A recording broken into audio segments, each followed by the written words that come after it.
Edexcel C2 January 11, question 10.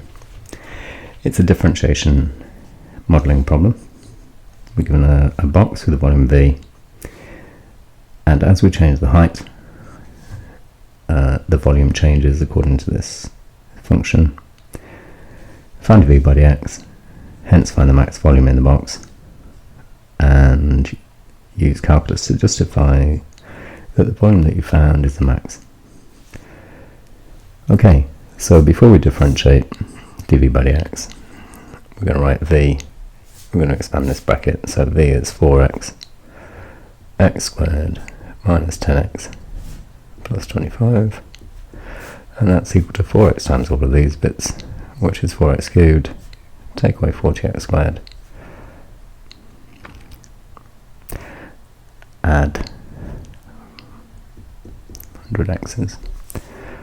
So that's V dV by dx. What do we do when we differentiate? Times by the power, reduce the power by 1.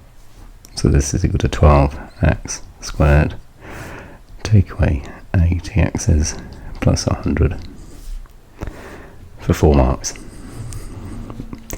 Hence find the maximum volume of the box. Okay, so part B. We know that at a TP, dV by dx is equal to 0. For example, if we have a cubic and it has two turning points there and there, the gradient at these points is the same as the gradient of the tangent of the curve at these points, and these are horizontal lines with 0 gradient, or the gradient has a value of 0. Okay, so dV by dx is 0, implies that this quadratic is equal to 0. So 12x squared minus 80x plus 100 equals 0.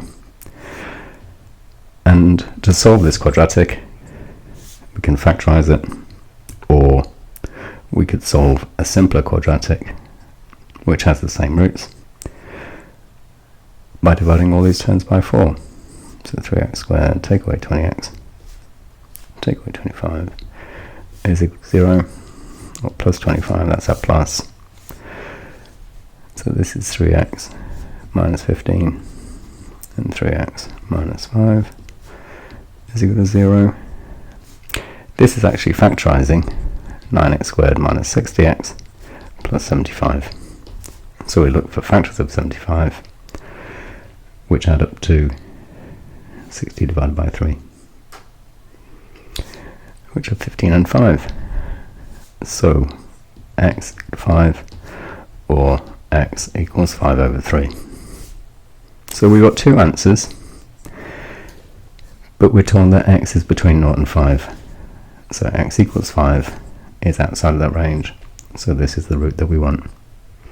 What we found here is the x value that gives us the maximum value of the volume in the box.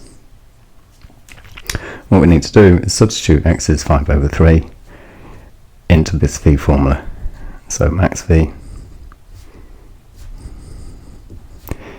equals 4 lots of 5 over 3 times 5 minus 5 over 3 squared equals 20 over 3 times 10 over 3 squared, which is equal to 2000 over 27.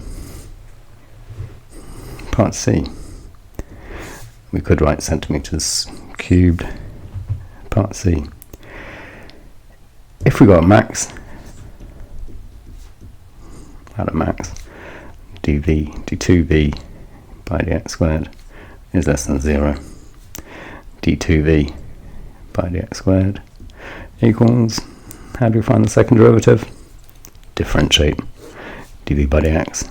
So times by the power, 24x, times by the power, take away 80, and 100 when we differentiate it, is 0 because there's no x term.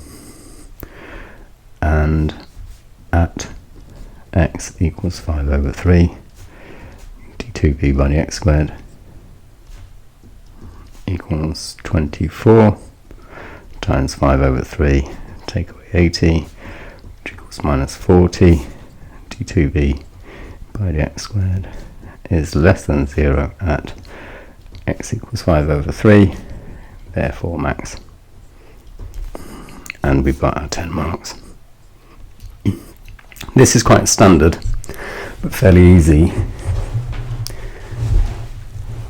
differentiating modelling question. It's worth 10 marks. Very often these questions are worth 12 marks. But for the first 4 marks, we need to generate that most often. And then it's only 4 and 2 and 2 for these 3 parts here. A decent way of laying out your work, once we're familiar with these questions, is to write out v equals, write out that bit first, 4x cubed minus 4tx squared plus 100x's, dv by dx equals 12x squared, take away 80x plus 100, and d2b by dx squared equals, differentiate this, 24x, take away 80. It's useful to write those out at the beginning because this is worth 4 marks, as we've seen. This is worth 2 marks, and this part, out of those 2, this is worth at least 1 mark. So we've got 7 marks, potentially. I think 4 marks for differentiating this is a little bit generous. We've got 2 marks for multiplying out, really, and then another 2 to differentiate and get it right. But 5 marks certainly for writing, 4 marks in a standard question for finding v from solving a problem. 2 marks for differentiating this, 1 mark for differentiating that. We've got 5, 6, 7 marks straight away.